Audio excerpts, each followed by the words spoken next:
स्वागत है दोस्तों स्टडी फॉर यूपीएससी में। हम लोग आज प्राचीन भारत पढ़ेंगे। एक्चुअली हमने कहा है कि प्रत्येक सब्जेक्ट का आपके पास एक बृहद नोट और बहुत ही सिंपल भाषा में जो कोचिंग में आपको पढ़ाया जाता है उस तरह का आपके पास बनाने का कोशिश करवा रहे हैं। ठीक है, तो उसी कड़ी में है आपको आज प्राचीन भारत। ठीक है, हम लोग और भी सब्जेक्ट की पढ़ाई कर रहे हैं, आप उसको भी देख सकते हैं, आप नोट बना सकते हैं। ये बस आपको इसलिए डाल रहे हैं ना ताकि आपको विश्वास हो कि यहाँ पे प्रत्येक सब्जेक्ट का पढ़ाई होगा।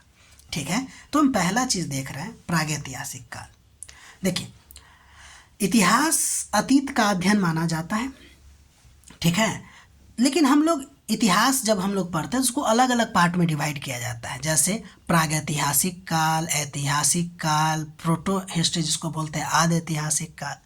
तो उस तीन कड़ी में से हम लोग प्रागैतिहासिक काल का अध्ययन करने जा रहे हैं। और वह प्रागैतिहासिक काल ऐसा कालखंड है इतिहास का जिसमें लोगों को लिखने का ज्ञान नहीं था, यानी लिपि का ज्ञान नहीं था। और इसके अध्ययन के लिए केवल हमको पुरातात्विक साक्ष्य पर ही निर्भर रहना पड़ता है। तो प्रागैतिहासिक काल में हम विशेषकर पाषाण काल के यानी कि स्टोन एरा का अध्ययन करते हैं। पाषाण काल के बारे में देखते हैं अब। तो पाषाण काल की अगर हम बात करें तो यह मानव जीवन का सबसे प्रारंभिक चरण था। और इस दौर में मनुष्य ने पत्थरों यानी कि मनुष्य का जीवन जो है ना जीवनचर्या पूरा का पूरा पत्थर से ही जुड़ा हुआ था। इसीलिए इसको स्टोन एज यानी कि मनुष्य के जीवन में ना पत्थरों का बहुत महत्व था, इसलिए इस काल को पाषाण काल ही कह दिया। इस दौरान मनुष्य पत्थर से औजार बनाता, उपकरण बनाता और इसके माध्यम से अपना शिकार और संग्रहण जैसी गतिविधियां करता। अगर हम पाषाण काल की बात करें तो तकनीकी तौर पर या औजार के प्रकार के आधार पर इसको तीन श्रेणियों में बांटा गया है: पुरा पाषाण काल, मध्य पाषाण काल और नव पाषाण काल। एक बात गौर कीजिएगा, ये कि जॉन लुवाक नाम का एक व्यक्ति है जिन्होंने पुरा पाषाण काल और नव पाषाण काल शब्द को गढ़ा था। ठीक, अब हम लोग देखेंगे पुरा पाषाण काल। देखिए, औजार बनाने के तकनीक के आधार पर पूरा पाषाण काल को भी हम लोग अलग अलग पार्ट में बांटते हैं। जैसे निम्न पुरा पाषाण काल, इसमें हमको महत्वपूर्ण स्थल देखना है, जैसे सोहन घाटी, बेलन घाटी, नर्मदा घाटी, भिम्बेटिका, डिडवाना। इसमें निम्न पुरा पाषाण काल के दौरान आपको दो प्रकार की संस्कृतियां देखने को मिलेगी, एक सोहन या सोहन संस्कृति और दूसरा आचूलियन संस्कृति। ये सोहन संस्कृति आपको सोहन घाटी में, जिसको चॉपर चॉपिंग औजार परंपरा भी कहते हैं, और दूसरा अचूलियन संस्कृति जो मद्रास क्षेत्र में था और इसको हस्ट कुथार या कुदारी संस्कृति भी कहते हैं। निम्न पाषाण काल के अगर हम औजार की बात करें तो इसका औजार मुख्य रूप से बहुत बड़ा बड़ा औजार होता था, अनगढ़ औजार होता था, सीधे सिंपल बड़ा बड़ा पत्थर समझ लीजिए, जैसे हाथ के कुल्हाड़ी, क्लीबर, खासकर पेबुल, चापर, चॉपिंग, स्क्रेपर, ये सब इसका औजार था। कहाँ? निम्न पुरा पाषाण काल में। और यह औजार मुख्य रूप से आपको क्वार्टजाइट से बना होता था। इसके अलावा चर्ट और बेसाल्ट का भी आपको औजार देखने को मिलती है। इसके अलावा अगर हम मध्य पाषाण काल की बात करें तो इसके प्रमुख स्थल हैं आपको नेवासा, नोडूर, मध्यमेश्वर महाराष्ट्र का, मालप्रभा बेसिन कर्नाटका का और भिम्बेटका एमपी का। इस समय एक संस्कृति देखने को मिलती है नेवासा, जो खासकर प्रायद्वीपीय भारत में यानी कि वही महाराष्ट्र वाला इलाका में या केंद्रीय भारत में पाया जाता है। औजार की अगर हम बात करें तो छोटा परतदार औजार यानी कि फलक औजार होते थे, जैसे खुरचनी, बोरसर, चाकू, ये सब आपको देखने को मिलता है। उच्च पुरा पाषाण काल की अगर हम बात करें तो इस समय के प्रमुख स्थल के तौर पर देखिए तो कुर्नूल, बागौर, भिम्बेटिका, लखुरियार जो कि उत्तराखंड का है। ये जो है ना बहुत फैक्चुअल चीज़ है जो आपको बताया गया है।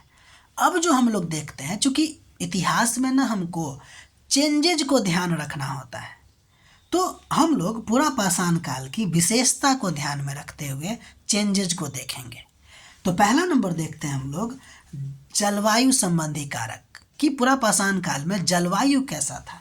आप जानते हैं कि पुरा पाषाण काल सभ्यता जो है उसका विस्तार है आपको प्लेस्टोसीन एरा में हुआ था या हिमयुग के एरा में हुआ था।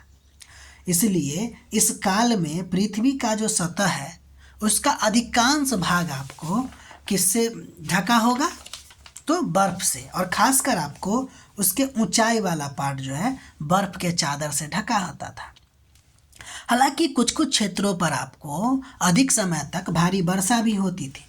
100 की एक बात अगर कहें तो पुरा पाषाण काल के दौरान अगर आपको जलवायु के बारे में आइडिया लगाना है, यानी कि जलवायु के बारे में आइडिया लगाना है, तो कैसा होगा जलवायु? ठंडा होगा, शुष्क होगा, मतलब कृषि के योग्य उचित वातावरण तो नहीं है इस समय। कब? तो पुरा पाषाण काल में।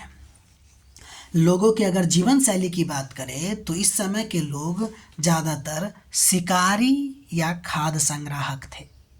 ठीक, इस समय के लोग अगर हम कहें शिकारी और खाद्य संग्राहक थे तो शिकार जो करते थे वो बड़े बड़े जानवरों का करते थे, और लोग 10 से 20 लोगों के झुंड में रहकर, यानी कि बैंड सोसाइटी के तौर पर हुआ करता था।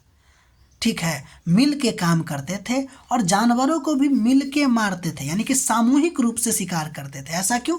क्योंकि देखिए, एक तो जानवर बड़ा बड़ा, तेजी फुर्तीला, और चूंकि बहुत शुरुआत का समय है तो इसका औजार भी कुछ मतलब अनगढ़ टाइप का औजार था, इसलिए मजबूरी में इसको झुंड में रहना पड़ता था, और औजार भी इसका तेज नहीं था, लेकिन जानवर तो तेज है ना। ये ज़्यादातर अगर हम बात करें तो कंद मूल खाते थे, थोड़ा मात्रा में मांस खाते थे। ये नहीं कि पूरा एकदम मांस खाए जा रहा है, नहीं, मांस थोड़ा मात्रा में खाता था। यानी कि मांस पुरा पाषाण काल के लोगों के लिए मुख्य भोजन नहीं थी।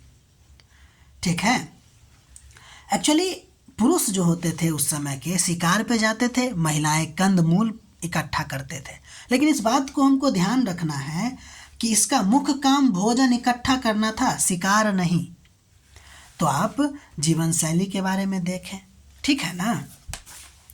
अब इस समय के अगर तकनीकी विकास के बारे में देखें या उपकरण के बारे में देखें, जो पहले देखे हैं, फिर भी आप एक देखिए कि इस काल की अगर हम बात करते हैं तो क्रोड उपकरणों की विशेषता आपको ज़्यादातर रही थी। कब? पुरा पाषाण काल में, जो क्वार्जाइट पत्थरों से बनी होती थी, पहले हम आपको बता चुके हैं। निम्न पुरा पाषाण काल के उपकरण को हम लोग खासकर क्रोड उपकरण कहते थे, जबकि मध्य पुरा पाषाण काल में अगर आप देखिए तो ये सल्क उपकरण यानी कि प्लैक का महत्व बढ़ गया था उस समय। एक्चुअली में ये पत्थरों की पपरिया से बनाया जाता, यानी कि हाथ से क्या किया जाता था, पत्थर के एक एक भाग को ऐसे ऐसे तोड़ा जाता था, और उससे जो चटक के बाहर निकलता था चीज़ें, वो आपको पपरी कहलाती थी, और फिर वो उपकरण आपको सल्क उपकरण होता था, जो मध्य पुरा पाषाण काल का उपकरण है।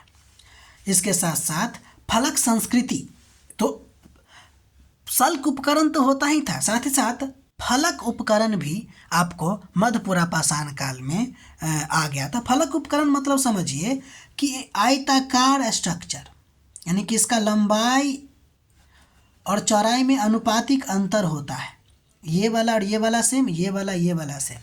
ठीक है, उच्च पुरा पाषाण काल की अगर हम बात करें तो क्या लगता है आपको, उपकरण बदल जाएगा कि नहीं? उपकरण तो जो पहले यूज हो रहा है वो बाद में भी यूज होगा, लेकिन बाद में ये होगा ना कि और ज़्यादा अच्छा उपकरण आ जाएगा। जैसे सल्क उपकरण से अब उसको और अच्छा उपकरण तक्षनी और खुरचनी बनाया जाने लगा था।